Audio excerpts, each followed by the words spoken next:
Hello friend, this is Kishan Singh Rajput. Now we will continue our topic. Till now we will learn about basic of amalgamation, absorption and external reconstruction, and we completed one concept, books of new company in case of purchase. Now we will learn about books of new company in case of merger or a pooling of interest. Later on we will learn about purchase consideration and books of old company.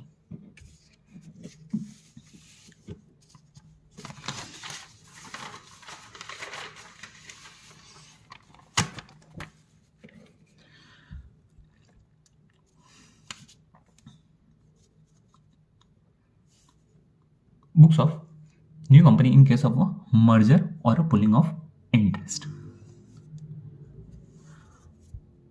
As per accounting standard 14 के according amalgamation in case of a merger और in case of purchase दो तरीके से पढ़ते हैं. ठीक है, अभी तक अपन ने क्या पढ़ा था, books of new company in case of a purchase. ठीक है, तो अभी आप कैसे पता करेंगे कि ये books of a new company in case of a purchase है या इन केस ऑफ अ मर्जर है. ठीक है,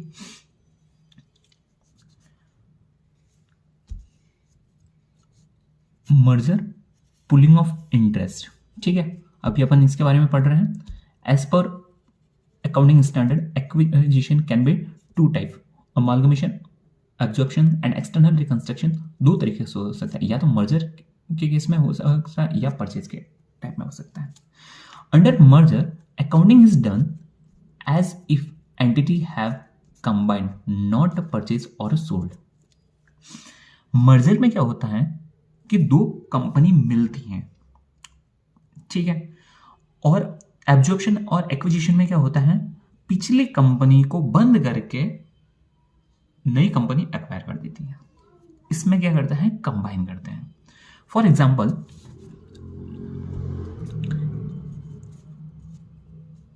अपन ने एक एब्जॉर्प्शन वाले में एग्जाम्पल लिया था बिग बाजार एंड रिलायंस इंडस्ट्रीज का. ठीक है, बिग बाजार को बंद करके रिलायंस इंडस्ट्रीज ने अक्वायर कर लिया.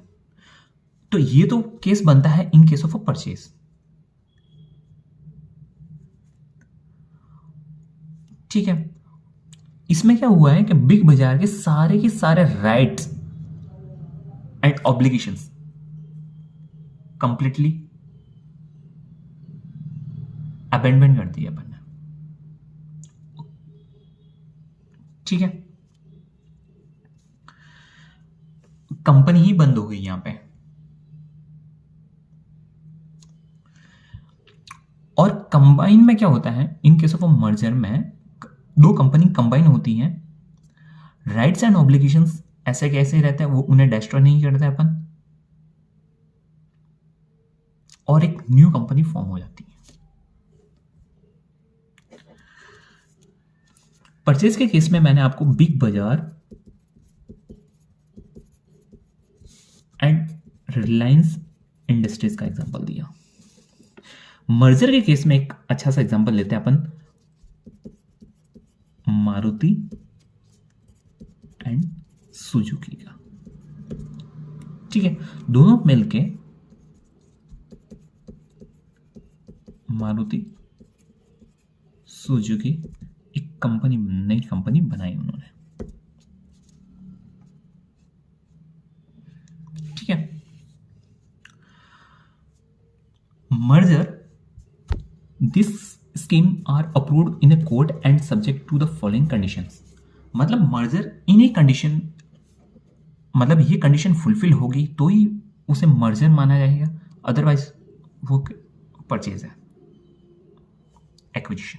ठीक है, और मर्जर के कौन कौन सी कंडीशंस है. सबसे पहली कंडीशन आती है, all assets and liabilities of transfer old company should be transfer to transferee company. ठीक है, मतलब मारुति कंपनी की और सुजुकी की कंपनी की सारी एसेट्स एंड लायबिलिटीज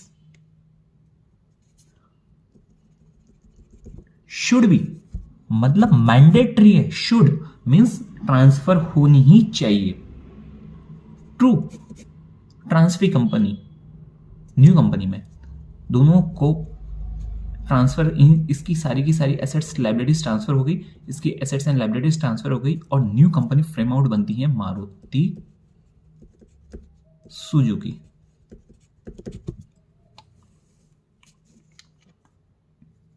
ठीक है, मारुति सुजुकी में सारी की सारी मारुति की एसेट्स एंड लायबिलिटीज आ गई और सुजुकी की सारी एसेट्स एंड लायबिलिटीज आ गई। पहली कंडीशन ये फुलफिल होनी चाहिए। ठीक है, सेकंड कंडीशन क्या कहता है, such transfer should be at book value only. जो मारुति की बैलेंस शीट में एसेट्स की वैल्यू और लायबिलिटीज की वैल्यू है, उसी वैल्यू पे उसे ट्रांसफर करना है, ना कि जो मार्केट में सेल होती है एग्रीड वैल्यू, जो अपन ने प्रीवियस कंसेप्ट में बात की थी।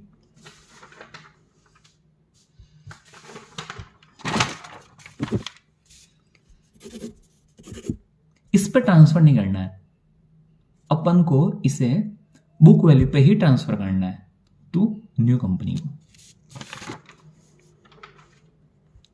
Such transfer should be at book value only, no changes in value of assets and liabilities.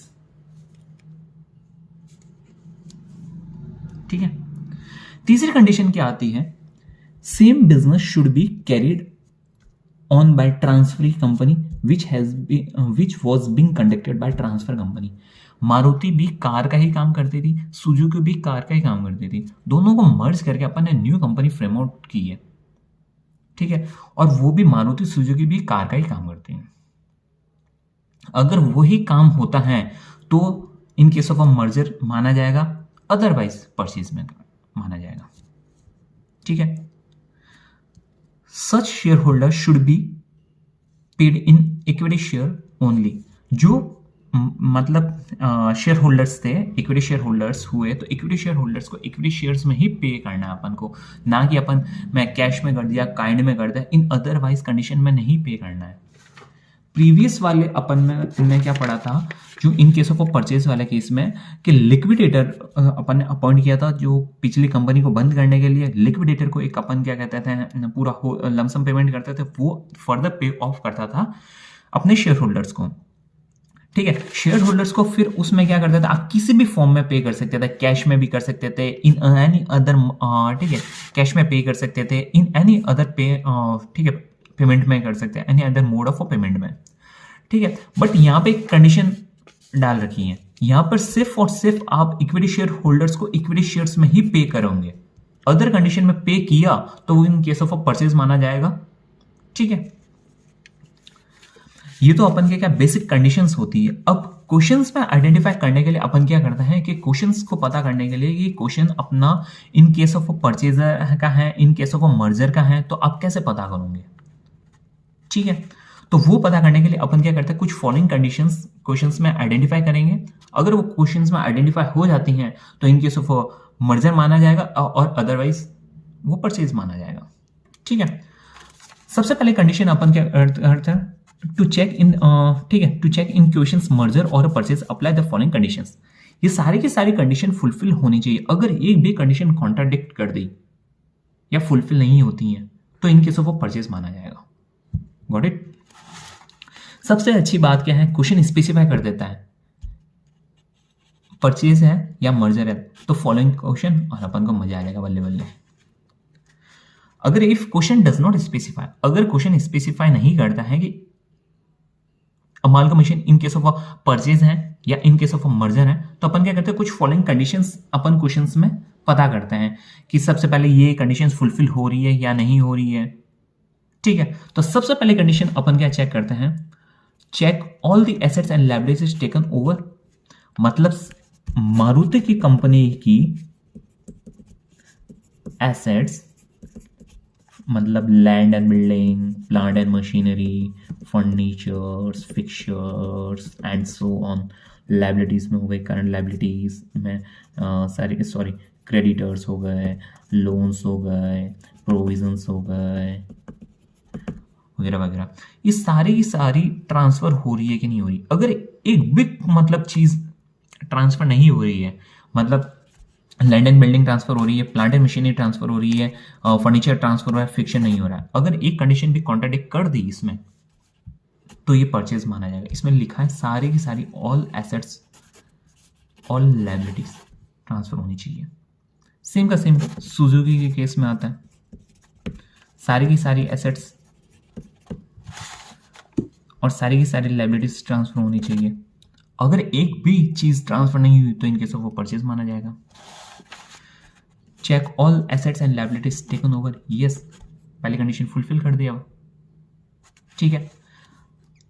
Check करो no changes in book value, mean जो एसेट्स एंड लायबिलिटीज ये ट्रांसफर हो रही है वो सिर्फ बुक वैल्यू पे ही ट्रांसफर होनी चाहिए। जो मतलब सुजुकी की बुक बैलेंस शीट में जो वैल्यू दे रखी थी और मारुति कंपनी के जो बैलेंस शीट में बुक वैल्यू दे रखी थी वही अमाउंट पे ट्रांसफर होनी चाहिए, उसे अग्रीड वैल्यू पे ट्रांसफर नहीं करना है, या मार्केट में रियलाइज होता है उस वैल्यू पे नहीं। अगर वो चेंज होती हैं तो इनके से वो परचेज माना जाएगा, ठीक है। Check purchase consideration paid to equity share holder in equity share only, अगर इक्विटी शेयर होल्डर्स को इक्विटी शेयर्स में पे कर रहे हैं तो इनके सब को मर्जर माना जाएगा, अदरवाइज ये इनके सब को परचेज माना जाएगा। If any of the following condition is not fulfilled और contradict then it is a purchase, amalgamation इनके सब परचेज, ठीक है। अभी आप बोलोगे कि सारी मतलब परचेज के केसेस में अपन ने उससे क्या कहते हैं सारी की सारी एसेट्स के वाली कंडीशन नहीं आई थी और ऐसी कोई बुक वैल्यू वाली कंडीशन नहीं आई थी और इक्विटी शेयर होल्डर्स को इक्विटी शेयर्स में पे करना है, तो ये सारी कंडीशन नहीं आई थी, बट इनके सब मर्जर में क्यों आई है। तो इसे अपन अच्छी तरीके से अंडरस्टैंड करते हैं।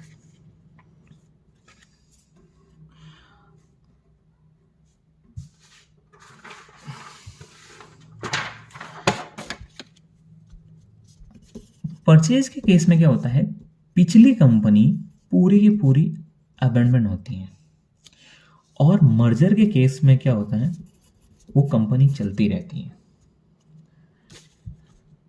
बिग बाजार रिलायंस ने खरीदा तो ये पूरी बंद हो गई, मारुति और सुजुकी दोनों मर्ज होके मारुति सुजुकी बन गई। और ये भी एग्जांपल ले लेते हैं, आइडिया वोडाफोन हो गया ना, आइडिया बंद हुई है नई वोडाफोन हुआ, दोनों मर्ज होके नई कंपनी बनाई है इन्होंने, ठीक है। अगर पिछली कंपनी बंद हो रही है तो उसके सारे के सारे assets and liabilities agreed value पे रियलाइज करेंगे अपन, ठीक है। कि मार्केट में अपन बेचने जाते तो इतने में सारी की सारी एसेट्स एंड लायबिलिटीज बिकती और इतना पैसा हमें रियलाइज्ड होता और हम उससे हमारी लायबिलिटीज को पे ऑफ करते और बचा कुचा अपन हमारे शेयर होल्डर्स को पे करते, ठीक है। और मर्जर के केस में क्या होता है, ना पिछली कंपनी बंद हो रही है और नहीं अपन से क्या कहता है अपन को कुछ मतलब चेंजेस करना है, अपन सिर्फ क्या कर रहे हैं अपना कंपटीशन है ना उसको कम कर रहे हैं और कंपटीशन कम करने के लिए अपन क्या करते हैं, दो कंपनी मर्ज हो जाती हैं जिससे अपना इकोनॉमिक ऑफ स्केल भी आ जाता है और अपनी कॉस्ट पर यूनिट भी कम कर देते हैं इससे, ठीक है।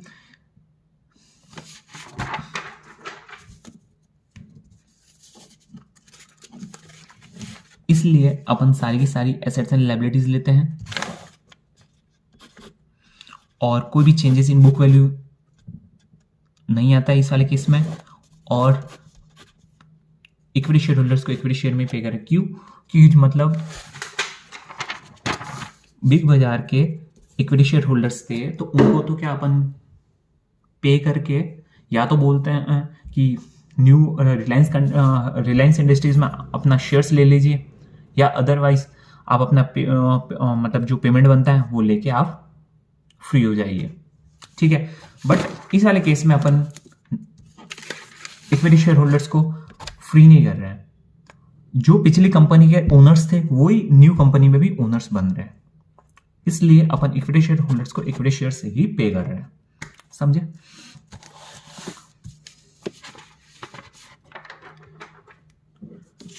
तो भी एक बेसिक अंडरस्टैंडिंग तो आ गई, और भी मतलब कुछ क्लियरिटी के लिए अपन क्या करते हैं, इन दोनों को purchase, amalgamation in case of purchase और amalgamation in case of merger, इन दोनों का डिफरेंशिएशन पढ़ लेते हैं, तो अपन को क्या है एकदम कंसेप्चुअलिटी, बेटर क्लियरिटी आ जाएगी इसके रिगार्डिंग, ठीक है।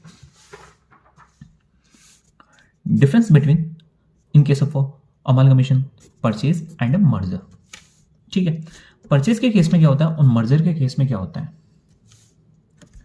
परचेज के केस में क्या था, selected assets and liabilities can be taken over by new company, ठीक है। यहां पे होता है all assets and liabilities are taken over new company, ठीक है। क्यों ये कंपनी बंद नहीं हो रही है, जो इसकी मतलब बैलेंस शीट बुक वैल्यू पर थी वो कि वही न्यू कंपनी में ट्रांसफर हो रही है, तो अपन क्या करेंगे, इसे all assets and liabilities are taken over, ठीक है, all assets and liabilities are taken over by new company, ठीक है। तो मर्जर माना जाएगा, और selected assets and liabilities are taken over by new company है तो इन केस ऑफ परचेज माना जाएगा, ठीक है।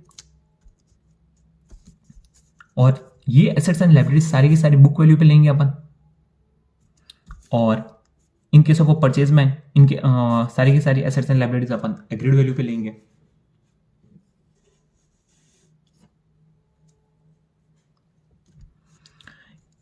यहां पे डिफरेंस आएगा उसे अपन जनरल रिजर्व या पीएनएल में ट्रांसफर करेंगे, यहां पे डिफरेंस आएगा उसे अपन गुडविल एंड कैपिटल रिजर्व में ट्रांसफर करेंगे। इस चीज को अपन अच्छी तरीके से अंडरस्टैंड करते हैं दोबारा। Difference in purchase consideration and net asset is called goodwill और कैपिटल रिजर्व। कल ही अपन एक इसके एंट्री के बारे में पढ़ा था, सारी की सारी एसेट जा रही है, सारी की सारी ठीक है, सॉरी टेकन ओवर, जो खरीद रहा है वही, सारी की सारी, कोई जरूरी नहीं है, या तो पूरी ले भी सकता है नहीं भी ले सकता है, डिपेंड करता है, ठीक है। एसेट्स आ गई, डिवेंचर होल्डर्स आ गए, लायबिलिटीज आ गई, और बिजनेस परचेज आ गया, ठीक है। और अपन ने क्या पढ़ा था, any difference will be recorded as a goodwill और ए कैपिटल रिजर्व, वो सिर्फ और सिर्फ किसका, नेट पेमेंट मेथड में ही आएगा, ठीक है, नेट पेमेंट मेथड में आएगा। और अपन ने एग्जांपल लिया था कि रिलायंस इंडस्ट्रीज ने बिग बाजार को 1000 करोड़ में खरीदा और एसेट्स 1500 हो गई, 300 डेटर्स को, डिबेंचर होल्डर्स को पेमेंट हो गया, और 100 लायबिलिटीज हो गई, डिफरेंस हुआ 100 आता है वो कैपिटल रिजर्व आता है, और अदरवाइज केसेस में होता तो वाइस वर्सा का होता तो अपना गुडविल आ जाता, ठीक है।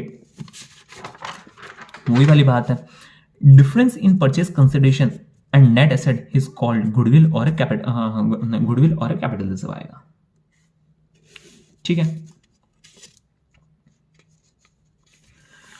और in case of a merger के में any difference either general reserve और पीएनएल आएगा, ये अपन जनरल एंट्रीज को अंडरस्टैंडिंग करेंगे तब मैं आपको अच्छी तरीके से उसको समझा दूंगा, ठीक है। ये अपना पॉइंट एक ड्यू रहता है, जो जनरल एंट्रीज पढ़ेंगे उसमें आपको क्लियरिफाई हो जाएगा अच्छी तरीके से, ठीक है। अब बात आती है यहाँ पे, reserve and surplus are not taken by new company, reserve and surplus are taken over by new company.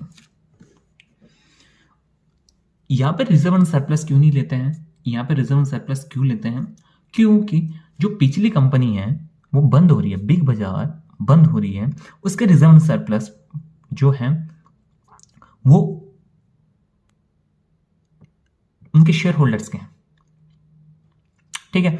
वो कंपनी बंद हो रही है तो उसके रिजर्व सरप्लस जो बचे हुए हैं उसके बैलेंस शीट में, उन्हें अपन को ट्रांसफर करना पड़ेगा उनके लीजर्स अकाउंट में, ठीक है। क्यों? क्योंकि ये उनके हैं, ना कि कंपनी के, ठीक है। इसमें क्या होता है, reserve surplus are taken over by new company. क्यों? कि जो रिजर्व सरप्लस जो एग्जिस्टिंग कंपनी के जो शेयर होल्डर्स हैं वो के वही तो मेंबर अब मतलब ओनर बन रहे हैं न्यू कंपनी में, तो जो रिजर्व सरप्लस था वो का वो अमाउंट इसमें ट्रांसफर कर देते हैं। इसमें ट्रांसफर क्यों नहीं करते? जो मतलब ओनर थे, कोई तो आ रहे हैं कोई जा रहे हैं, तो अपन क्या करते हैं, पिछली कंपनी को पूरा बंद ही कर देते हैं और परचेज कंसिडरेशन के बेसिस पे उनको न्यू कंपनी में उनको शेयर्स दे देते हैं। ये मेजर डिफरेंस है इन दोनों का, ठीक है।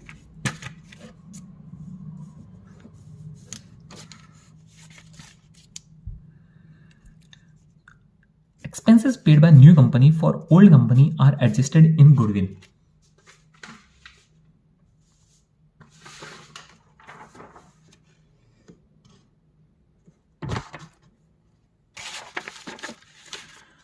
Expenses of old company paid by new company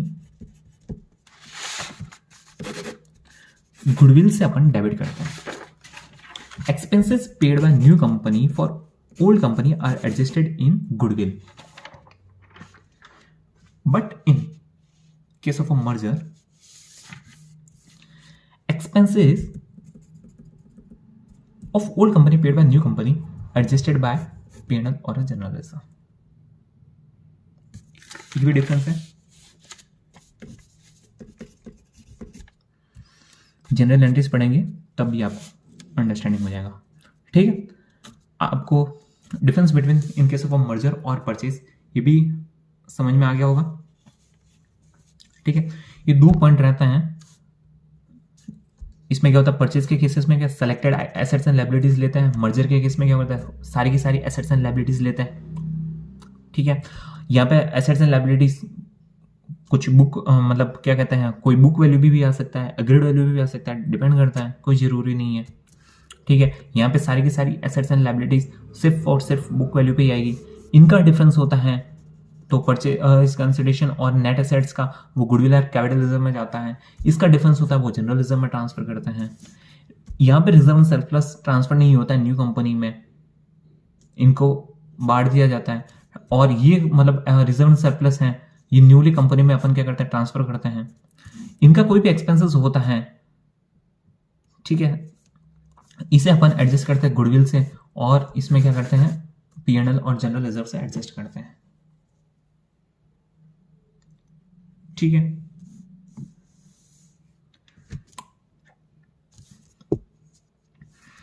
एक ये point difference is called general reserve और P&L, ये अपन एंट्रीज पढ़ेंगे तब आपको सही से समझ में आ जाएगा।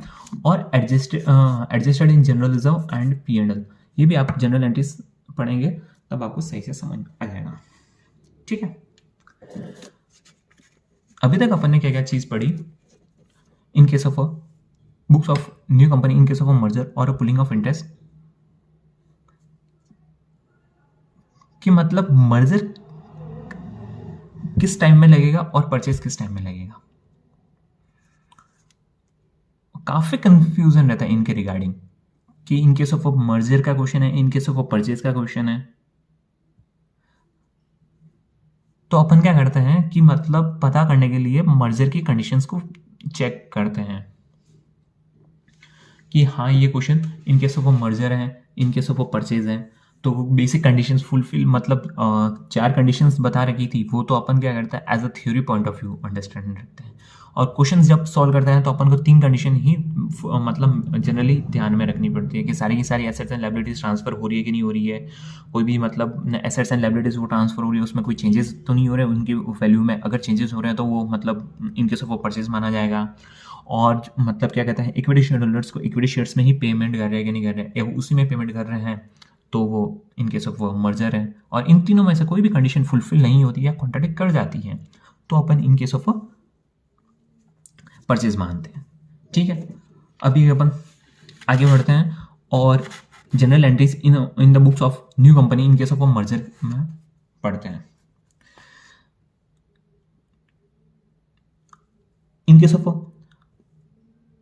परचेज में पड़ी थी वो कि वो ही मर्जर में है, बट कुछ लिटिल बिट डिफरेंसेस हैं किसी किसी में, तो वो थोड़ा अच्छी तरीके से अंडरस्टैंड करना समझ में आ जाएगा। मैं दोनों की जनरल एंट्रीज साथ में बता देता हूं, जैसे कि कोई डाउट आएगा नहीं आपको। ठीक है, इसमें क्या होता है, business purchase account debit to liquidator of old company purchase consideration. Same की सेम एंट्री इसमें अपन ने पास की थी, business purchase account debit to liquidator of old company. First entry दोनों में कॉमन है। ठीक है,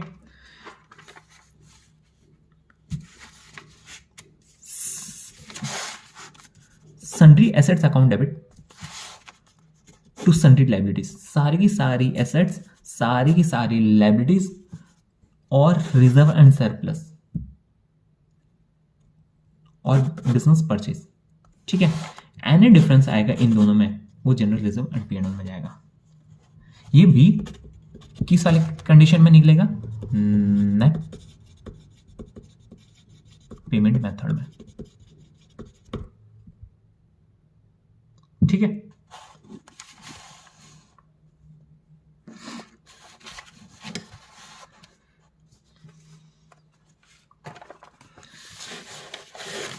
यहां पे भी अपन ने सन्ड्री एसेट्स ली थी, यहाँ पे भी सन्ड्री एसेट्स आ रही है। ठीक है, यहाँ पे भी सन्ड्री लाइबिलिटीज ली थी, यहाँ पे भी सन्ड्री लाइबिलिटीज आ रही है। ठीक है, यहाँ पे बिजनेस भी परचेज है, यहाँ पर भी बिजनेस परचेज है, यहाँ पर रिजर्व एंड सरप्लस आ रहा है और यहाँ पर नहीं आ रहा है reserve and surplus.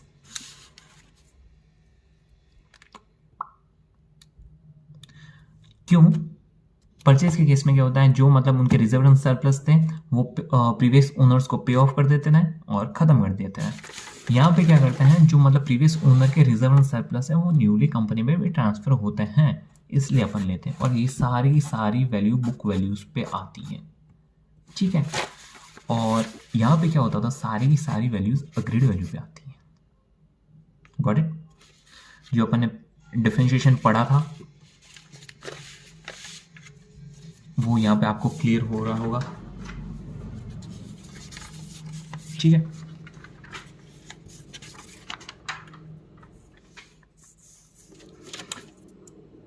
First entry अपन ने क्या कर दी, खरीदने की एंट्री कर दी, फिर सारी की सारी एसेट्स एंड लायबिलिटीज लेने के एंट्रीज कर दी अपन ने, और तीसरा अपन पेमेंट की एंट्री करते हैं, liquidator of old company account debit to equity share capital to preference share capital to securities premium. ठीक है, इसमें क्या कि एनी काइंड में अपन पेमेंट कर सकते हैं, एनी मोड, बट यहाँ पे सिर्फ और सिर्फ अपन को इक्विटी शेयर होल्डर्स को इक्विटी शेयर्स, प्रेफरेंस शेयर्स को प्रेफरेंस शेयर्स और सिक्योरिटीज प्रीमियम महंगा या सस्ता हो सकता है, वो डिपेंड करता है। ठीक है, इस वाले केसेस में सिर्फ और सिर्फ यही मोड ऑफ पेमेंट होगा। अगर इनसे अलावा कोई मोड ऑफ पेमेंट दे रखा है तो इन केसों को परचेज माना जाएगा। ठीक है, और expenses of old company paid by new company, अगर एक्सपेंसेस पे कर देती है तो P&L और जनरल रिजर्व आता है। ठीक है, in case of a merger. और in case of a purchase में क्या आता था, गुडविल। गुडविल क्यों आता था वहां पे, कि मतलब पुरानी कंपनी को नई कंपनी खरीदी है तो पता करते हैं कि अपन ने महंगा खरीदा है, जो सारे के सारे एक्सपेंसेस पे करने पड़ रहे हैं, तो ऑफ कोर्स अपनी कॉस्ट बढ़ रही है। कॉस्ट बढ़ रही है मीन्स अपन उस कंपनी को महंगा खरीद रहे हैं। ठीक है, यहाँ पे खर्चा बुक कर रहे हैं अपन कि एक्सपेंसेस हुए हैं और अपन ने इसे बुक कर दिया, अपन का प्रॉफिट कम कर रहे हैं। ठीक है। सेम के सेम यहाँ पे भी बात आती है, P&L अकाउंट डेबिट और general reserve account debit to stock in case of unrealised profit. Unrealised profit, ठीक है, किस पे? स्टॉक पे। दोनों के केसेस में ठीक है, मतलब अपन ने क्या बात की थी, मतलब छोटी कंपनी बड़ी कंपनी को माल बेचती है,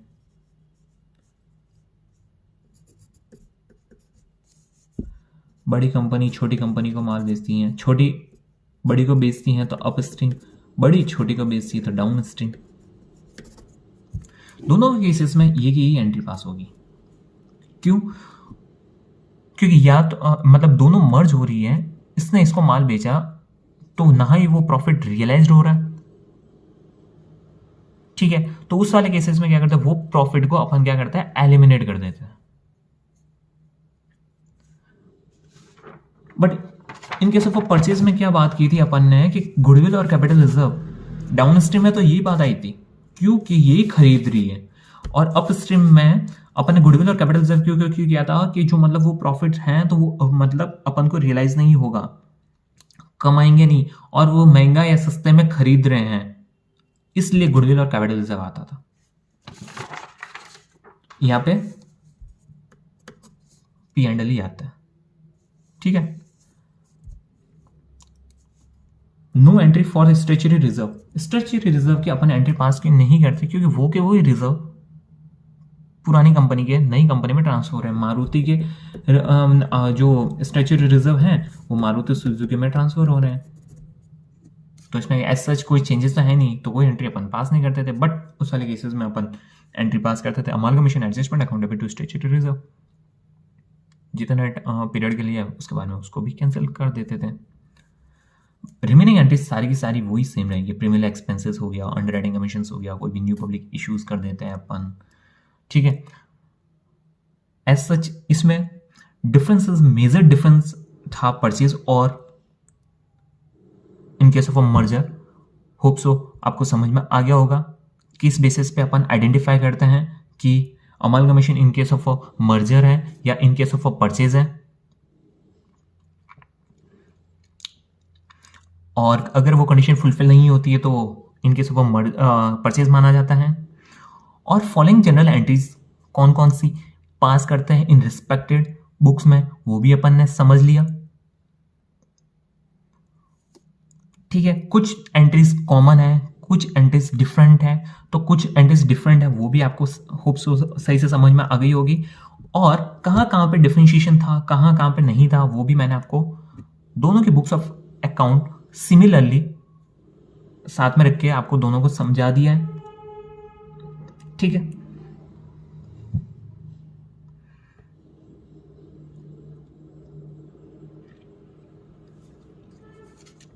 होप सो आपको इन case of merger new company आपको समझ में आ गया होगा।